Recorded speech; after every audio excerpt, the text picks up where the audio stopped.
diseminasi aksi nyata.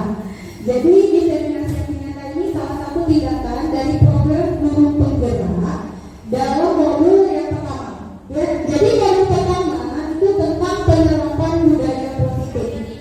Ya, budaya positif. Kita mulai ya Bapak Ibu. Nah, ini ya. Jadi kalau jumpa di jalan yang ini namanya panduan itu fasilitator, instruktur. Kemudian yang di sebelah sana Bu Rosmiati. Setiap bulan pasti datang. Iya Bu. Baik, nah ini ya, pertanyaan pemantik. Nah, coba Bapak Ibu setuju atau tidak setuju? Yang pertama, hukuman dapat mendisiplinkan anak. Coba dari Bu Roni. Terima kasih atas waktunya pada Miss Afi. Saya akan menjawab dan jawab satu ya Miss Afi ya. Jadi kalau menurut saya hukuman dapat mendisiplinkan anak, ya otomatis saya setuju ya dengan itu. Karena dari hukuman tersebut kalau tidak ada hukuman seolah-olah kita tuh membiarkan anak untuk tidak bertanggung jawab atas tugas-tugasnya seperti itu. Sehingga pendisiplinan itu menjadikan mereka lebih bertanggung jawab dan patuh terhadap apa yang diberikan dari gurunya seperti itu. Terima kasih ya. Makasih bisa bertemu.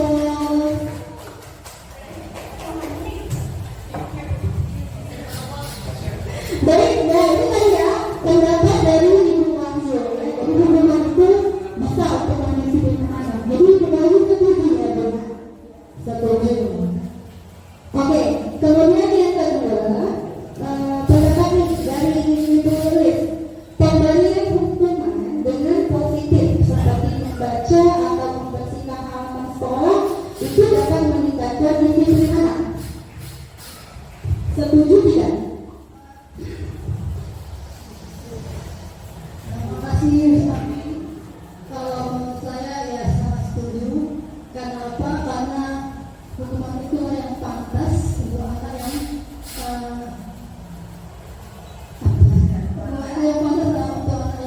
dikenakan hukuman.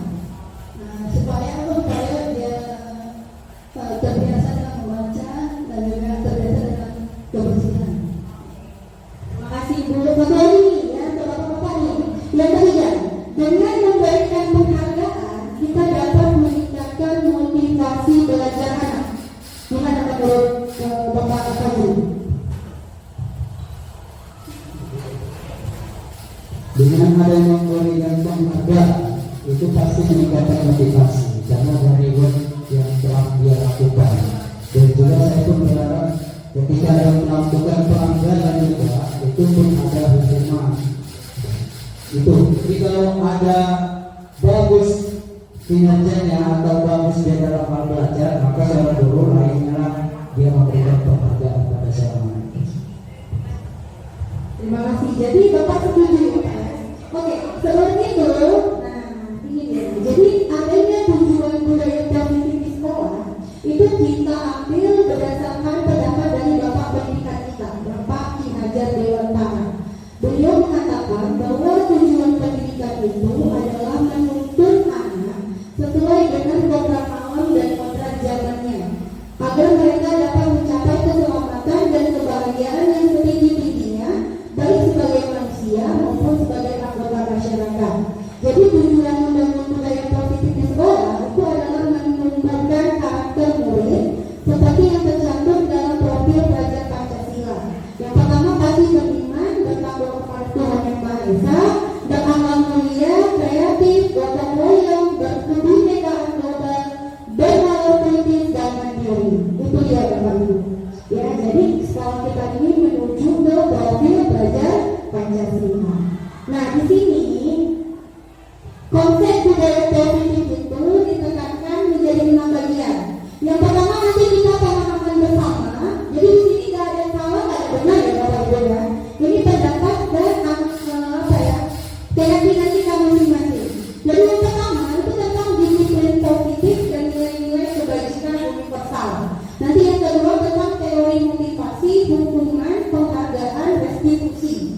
Yang ketiga tentang keyakinan kelas. Yang keempat tentang kebutuhan dasar manusia dan dunia berkualitas.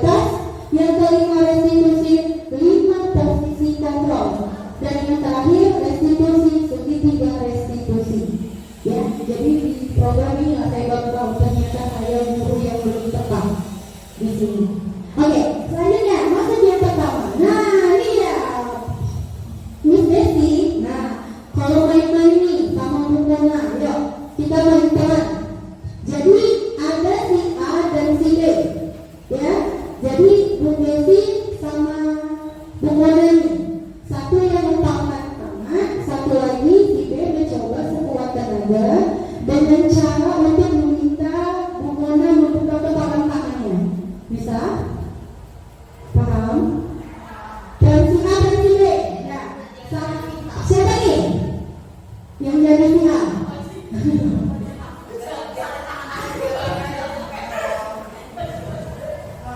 Coba rayu dia supaya dia sama buka tangannya. Ada ini.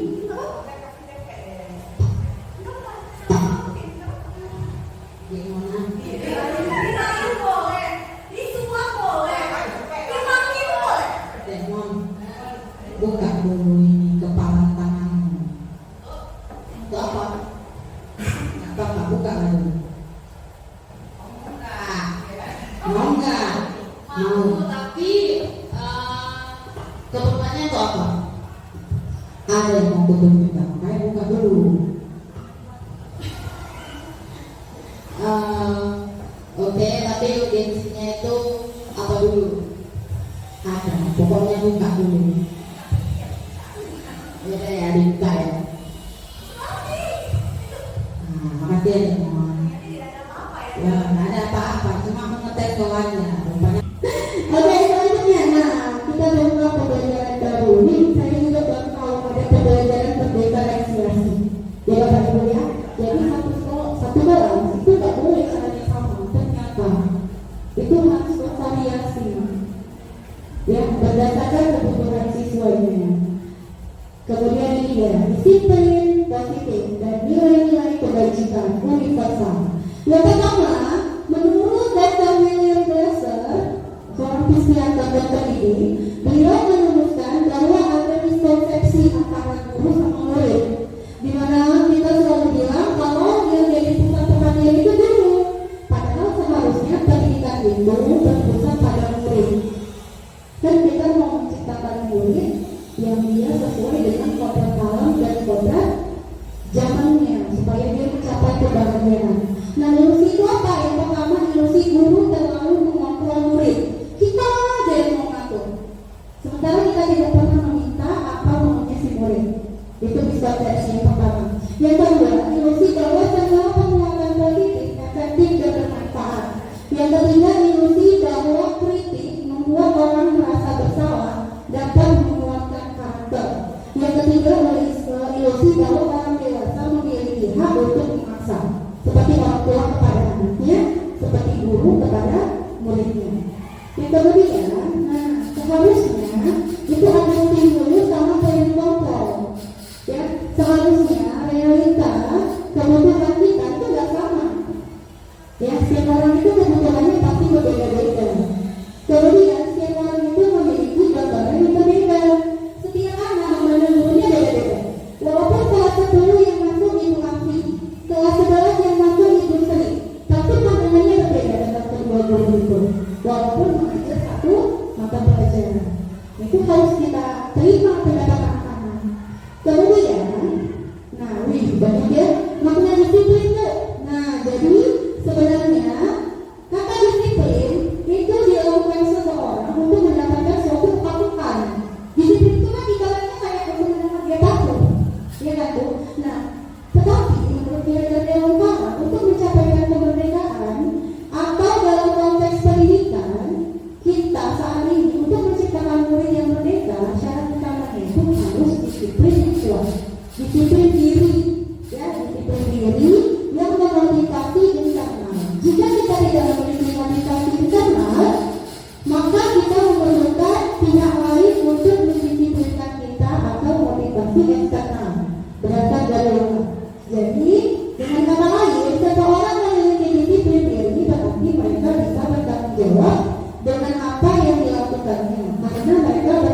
itu ada dalam dirinya seperti itu.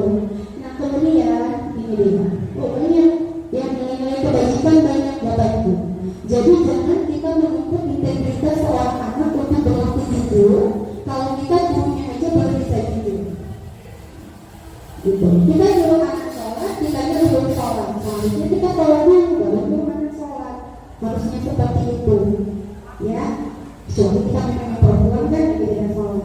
Nah kemudian banyak sekali. Nah sebenarnya menurut the seven essential virtues, ada lagi proyek yang kebajikan banyak. Jadi tujuan mulia dari penerapan disiplin positif itu agar terbentuk murid-murid yang berkarakter dan disiplin, santun, jujur, peduli, bertanggung jawab, dan merupakan pembelajar sepanjang hayat sesuai dengan standar kompetensi lulusan yang diharapkan. Dan ini selanjutnya ini teori motivasi. Ya, motivasi perilaku manusia secara prinsip untuk menjadikan orang yang mereka inginkan dan menghargai diri mereka dengan nilai-nilai yang mereka percaya.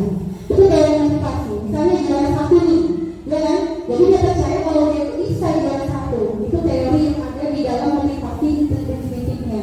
Yang kedua, misalnya motivasi untuk menghindari hukuman. Ada tuh males daripada jumpa Pak Lurah, bagusan ada lebih cepat.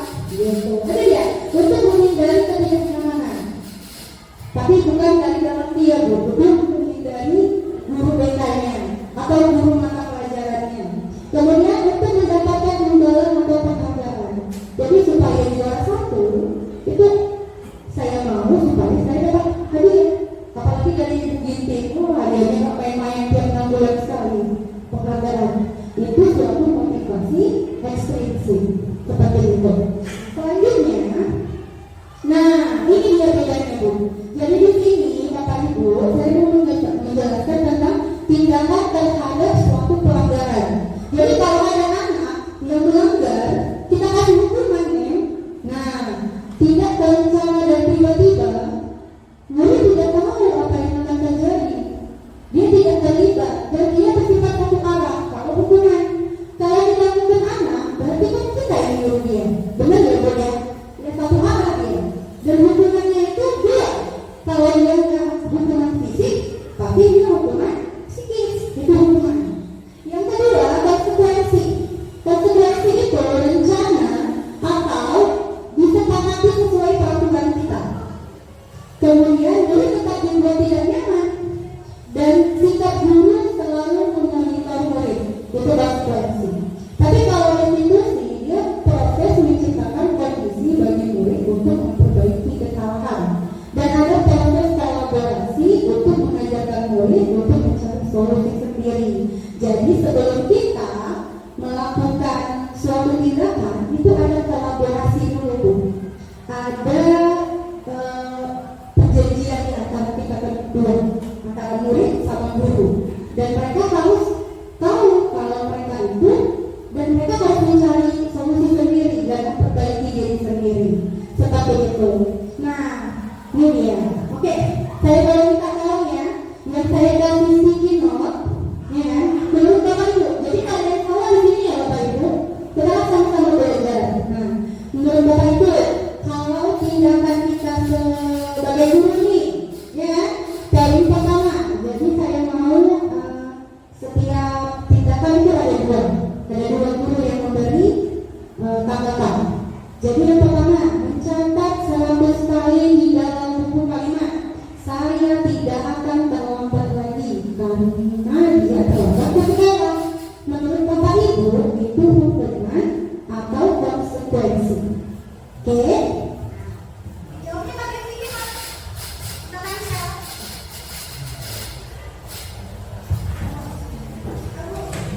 Nggak usah. Poin media.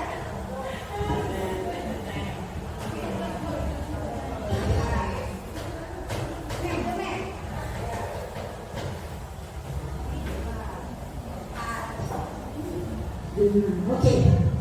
Nih, 5 orang pertama. untuk menurut Ibu mencatat 100 kali di dalam buku kalimat saya tidak akan terlambat lagi. Itu hukuman atau konsekuensi? Tulis tempel. Ya, ditulis di tempel.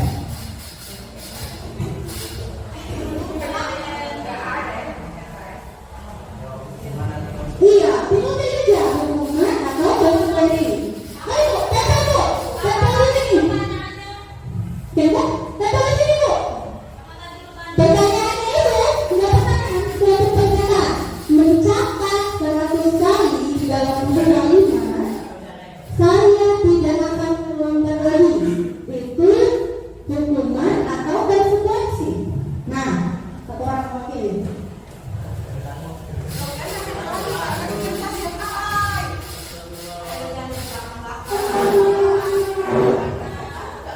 Ayo.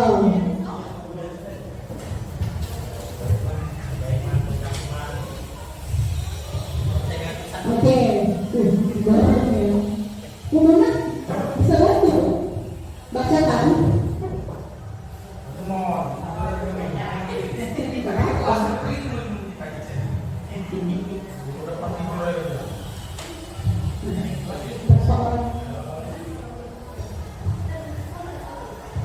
Oke, soalnya adalah pernyataan mencatat 100 kali di dalam buku kalimat saya tidak akan terlambat lagi karena terlambat ke sekolah.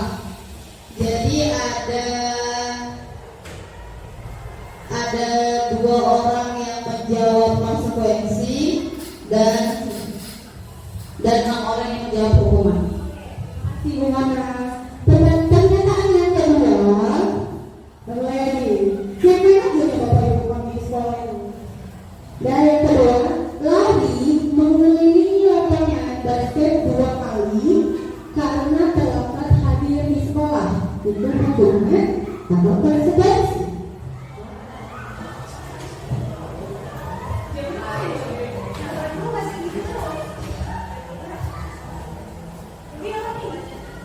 Lari mengelilingi lapangan basket 2 kali karena terlambat hadir di sekolah. Hukuman atau konsekuensi? Dipikir ya Pak, ya, saya jangan lupa.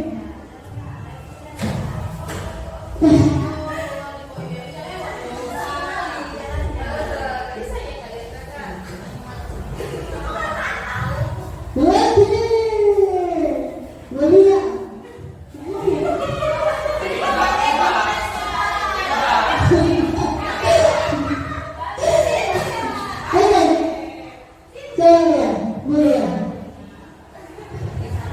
Pernyataannya lagi mengelilingi lapangan basket 2 kali karena terlambat di sekolah, hukuman atau konsekuensi. 5 orang menjawab hukuman dan 1 orang konsekuensi. Selanjutnya, berikutnya yang ketiga, murid diminta untuk push up 15 kali karena tidak menggunakan masker ke sekolah. Hukuman atau konsekuensi? Iya, waktu bagus.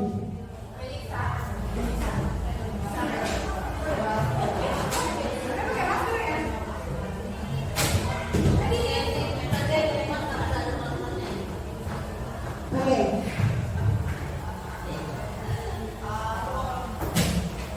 Oke, murid diminta untuk push up 15 kali.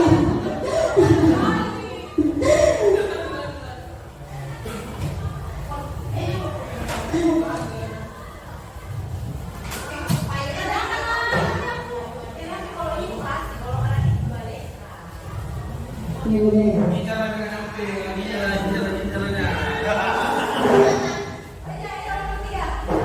Murid diminta untuk push up 15 kali karena tidak menggunakan masker ke sekolah. Nah, hukuman atau konsekuensi? Yang menjawab hukuman ada 4 orang, konsekuensi ada 3 orang.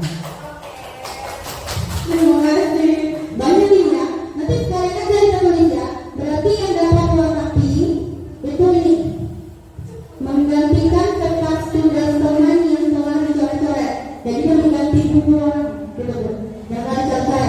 Yang warna kuning saya kasih nanti ini membersihkan tumpahan air di meja tulis karena tersenggol pada saat belajar. Bukan belajar yang gak usah minum. Jadi dipanggil membersihkan. Sebelah, tapi gak suka.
Murid diminta untuk push up 15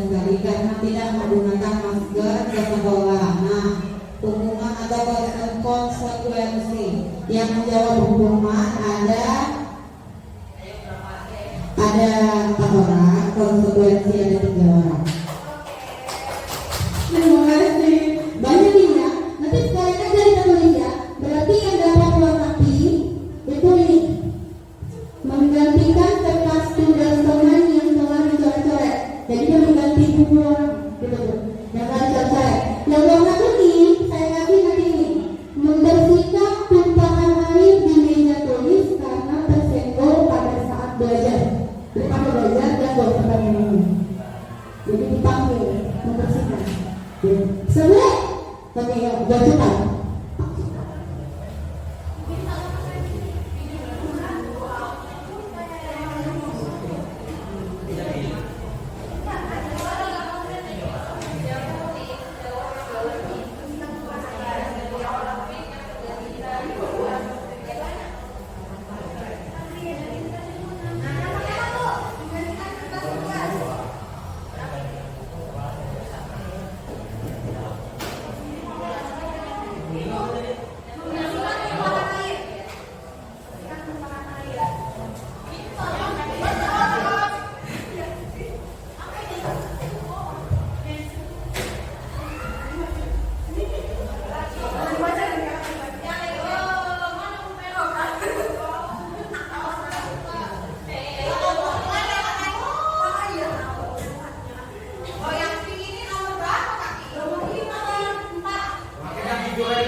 Masih menang.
disuguhkan oleh penghargaan.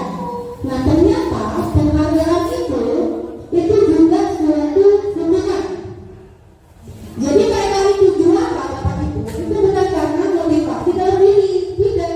Itu karena adanya penghargaan dari wali kelas, adanya penghargaan dari guru mata pelajarannya, sehingga dia kalau dia tidak mendapatkan juara, dia merasa dihukum. Apabila ada juara 1, 2, 3, berarti kita menganggap 4, 5 seterusnya jadi anak yang bodoh. Nah itu harus kita dudukkan pemahaman itu kepada anak-anak bahwa mereka itu semuanya cerdas, mereka itu unik dan istimewa. Nah, ya Bapak Ibu ya. Nah, kemudian kapan itu penghargaan dapat merusak hubungan? Apabila yang mendapat penghargaan tidak tepat sasaran. Contoh, Bu Diana sama Bu Dina besti, ujian kan besti. Ya, setelah tahu Bu Dina lebih cerdas daripada Bu Dina. Pas juara, Bu Dina yang juara 1 dan Bu Diana putus nggak tuh? Ya, itu bisa merusak hubungan teman. Itu, ya Bapak Ibu. Nah, kemudian ini dia. Kemudian penghargaan juga menurunkan kualitas. Ya, kalau dia juara 1 dia jadi itu, jadi tidak ada motivasi dalam dirinya. Nah, kemudian ini, aduh, kok aku, nah,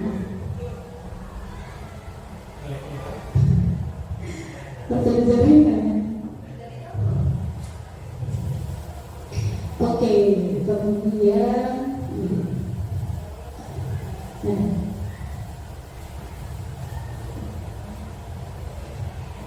tadi sampai ini ya, dihukum oleh penghargaan. Ya, Bapak Ibu.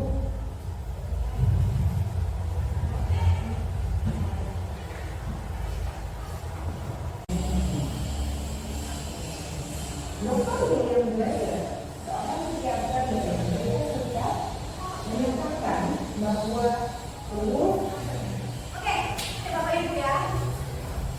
Nah, jadi kebutuhan dasar manusia itu ada 5. Yang pertama itu kebutuhan untuk bertahan hidup. Ya Bapak Ibu ya, itu kebutuhan dasar manusia. Yang kedua itu penguasaan, butuh kasih sayang dan rasa terima, kemudian kesenangan dan kebebasan. Itu kebutuhan dasar manusia. Ya, jadi siapapun dia, mau dari kalangan manapun, itulah kebutuhan dasarnya. Ada orang yang mau mencuri demi bertahan hidup. Itu pilihan dia. Kenapa untuk bertahan hidup? Ya Bapak Ibu, itu kebutuhan yang mendorong dia melakukan hal itu.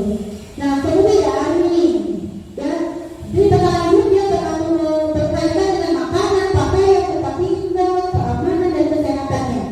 Kalau rasa kasih sayang, rasa diterima, dipedulikan, berbagi, kerjasama, dan menjadi bagian dalam kelompok.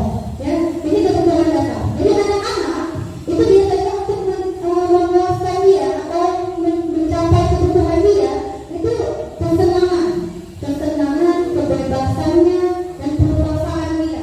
Itu ada anak yang tidak dapat perhatian di rumah, dia mencari perhatian di sekolah. Itu dasar kebutuhan dia, Bu. Ada anak-anak yang tidak bisa main di rumahnya, belajar aja kata orang tuanya, di sekolah dia dimainkan. Itu sesuatu yang wajar sebenarnya. Kenapa? Karena itu kebutuhan dasar dia. Jadi kita guru harus tahu itu, Bu. Jadi kita ada yang bilang nanti kayak itu karena perutnya capek gitu ya kan. Nah sebenarnya dia itu butuh kasih sayang bukan? Ya kasih sayang dia bagi di rumah ya kan. Nah kemudian, nah ini dia dunia berkualitas. Wah, dunia berkualitas itu apa? Banyak sekali ya. Nah dunia berkualitas itu ini, Bu. Nih, yuk coba. Coba itu saya mau tahu kan dunia berkualitas Anda, ya nih kata-kata yang menggambarkan hal-hal yang Anda miliki dalam dunia yang berkualitas. Boleh? Boleh ya? Boleh dijawab ya? Nih, saya bagikan sticky note-nya.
membacakan dunia berkualitas teman-teman kita.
Sudah? Aduh. Habis aku ini kita nanti ini.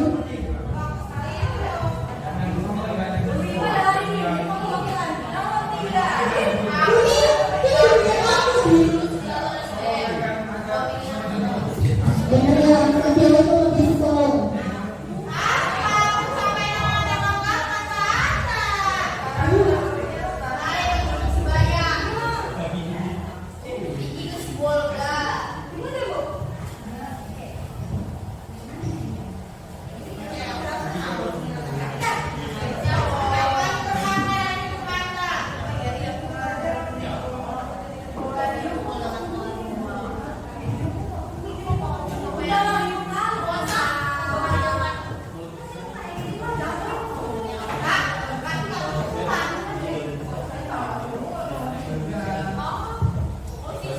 Oke.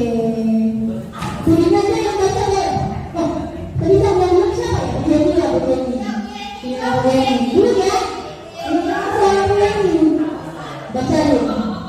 Oke, nanti Bu Jenny. Jadi ya, dari angka 1 sampai angka 5 Bu Jenny paling suka angka berapa? Berapa Bu? 4. Berarti Bu Jenny bacakan 4. Gurunya berkualitas kualitas 4 ya Bu Jenny. Ini baca ini. Siapa orang yang paling penting?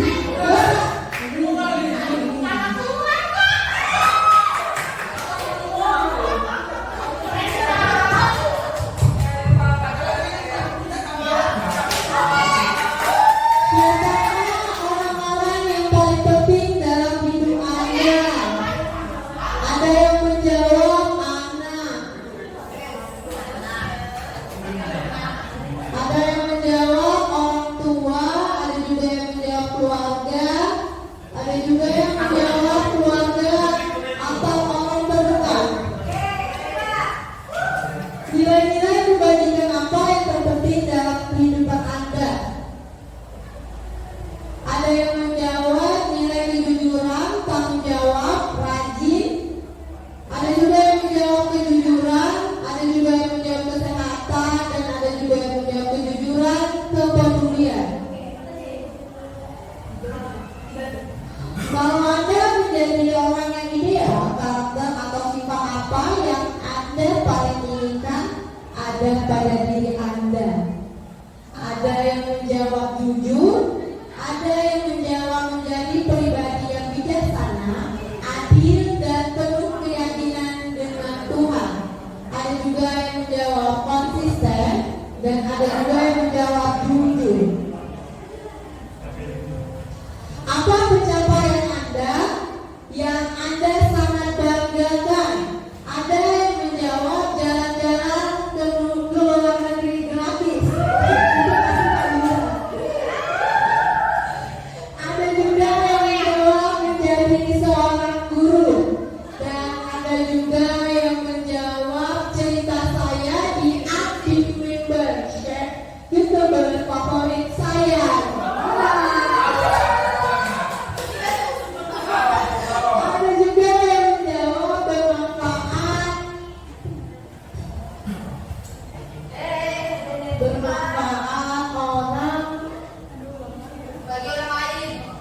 berbagi dengan orang lain. Lagi Bu, apa pekerjaan ideal? Apa pekerjaan ideal bagi Anda?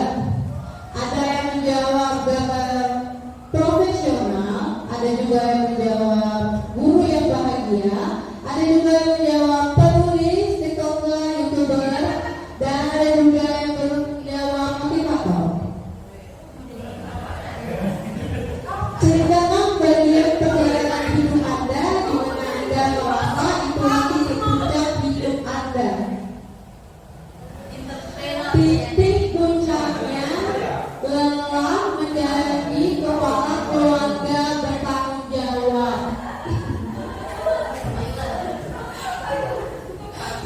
Menemukan pasangan hidup.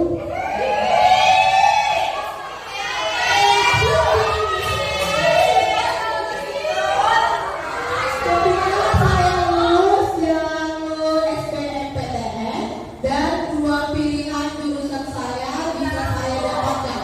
Dan ada juga yang menjawab diterima orang lain. Dan yang terakhir, apa yang paling bermakna dalam hidup Anda? Ada yang menjawab keluarga, ada juga yang menjawab menjadi anak yang mandiri, ada juga yang menjawab berkumpul dengan keluarga, dan ada juga yang menjawab disukai orang banyak. Itu bagi setiap orang ternyata punya dua kualitas pilihan. Makanya setiap itu ada kualitasnya boleh, cuma dia yang nggak tahu.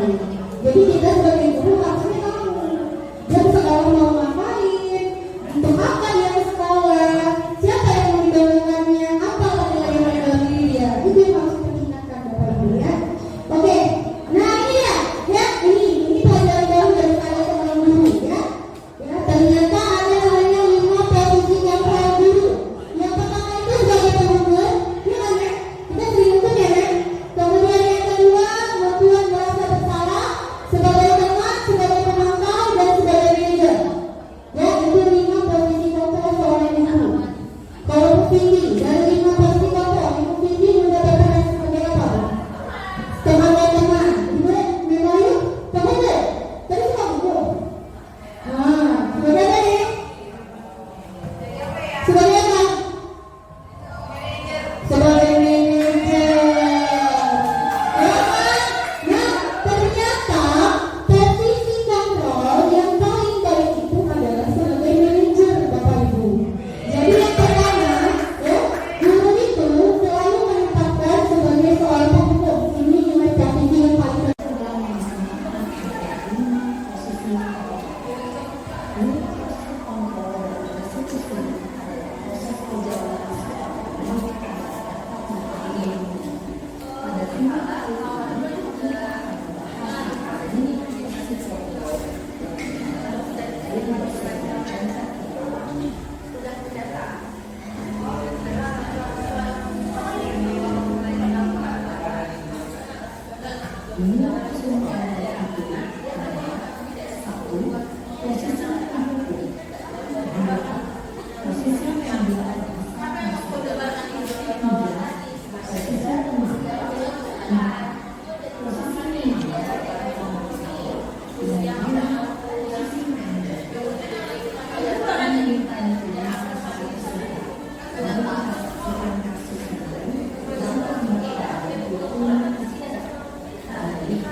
Ki, ki, ki, ki, ki, palamu.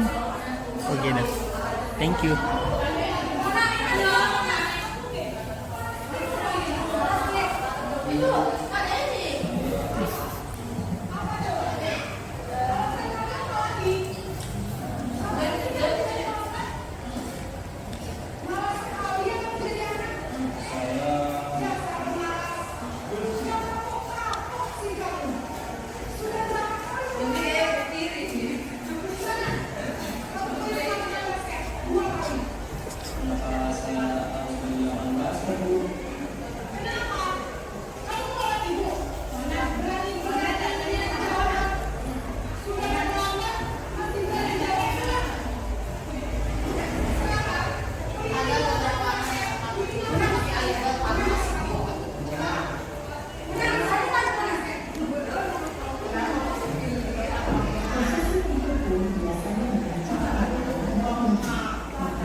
Enak ya Ki?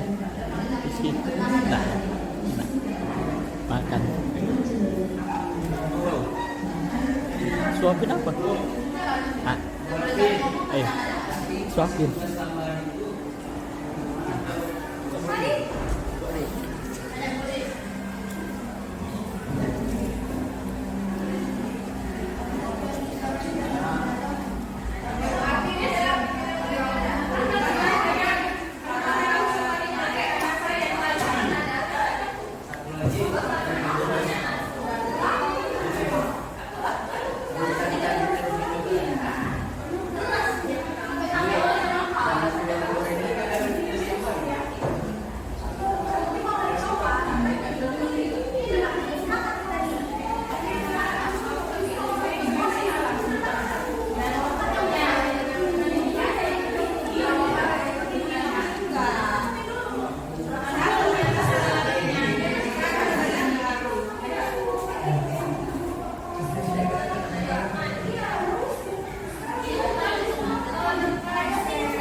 Ada WA dari Wali Murah Sang. Ya, jadi kita restitusi. Jadi ada 3. Yang pertama itu tentang sambungan identitas, ya. Jadi harus kita sambungkan dulu identitas anak itu, ya. Berbuat salah itu tidak apa-apa. Atau bahasanya tidak ada manusia yang sempurna. Apakah kamu sedang menjadi teman yang baik buat dirimu sendiri?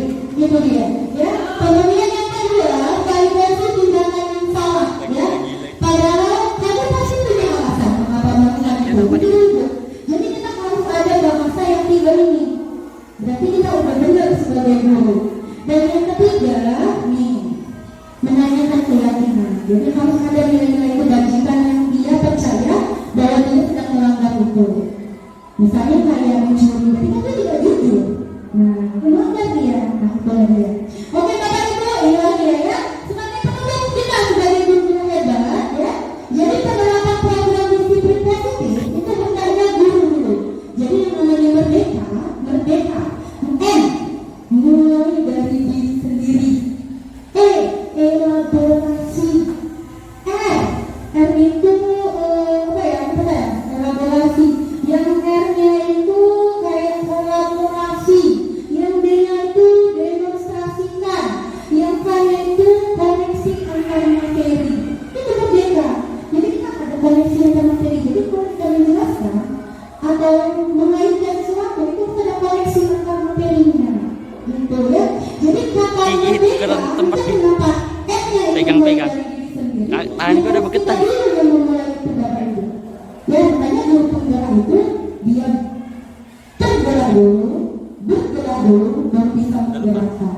Tapi kalau untuk menggerakkan orang, karena setiap orang punya pendapatnya masing-masing dan kita nggak boleh egois. Kalau menurut saya benar, belum tentu menurut yang lain benar. Seperti itu. Ya, oke, maksudnya gini. Dalam penerapan program disiplin positif, hendaknya guru memiliki standar kepribadian yang tertentu.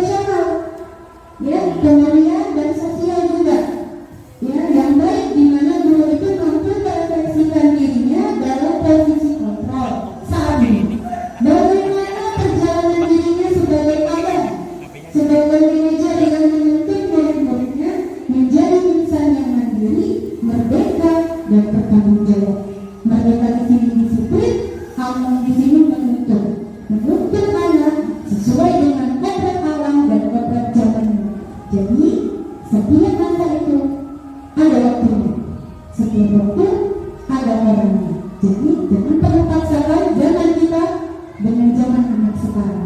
Itu dia Bapak Ibu. Oke, terima kasih untuk waktunya ya. Terima kasih juga Bapak Ibunya. Oke, akhir kata ya. Ini aja yang bisa saya sampaikan. Lebih kurang saya mohon maaf. Assalamualaikum warahmatullahi wabarakatuh. Makasih ya Bapak Ibu ya. Selamat siang, Sarah. Selamat siang Bu. Kamu tahu mengapa Ibu memanggilmu ke sini? Karena saya terlambat masuk kelas ya Bu. Benar.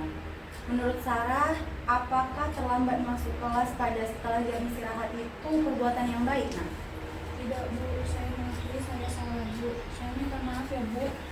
tidak apa. Semua orang pernah berbuat salah. Ibu juga pernah berbuat salah. Ibu di sini bukan mau mencari kesalahan-kesalahan Sarah. Ibu di sini untuk mencari penyelesaian dari permasalahan ini. Kamu pasti memiliki alasan kenapa kamu terlambat masuk ke dalam kelas. Coba ceritakan dulu, Nak. Kenapa? Karena saya keasikan bermain dan ngobrol bersama teman-teman di kantin Bu. Makan dan minum saat bel sudah berbunyi. Setelah saya makan dan minum, saya pergi ke toilet lagi Bu. Makanya saya terlambat. Mengobrol dan jajan di kantin itu memang seru ya, Nak ya. Kamu pasti menyukainya.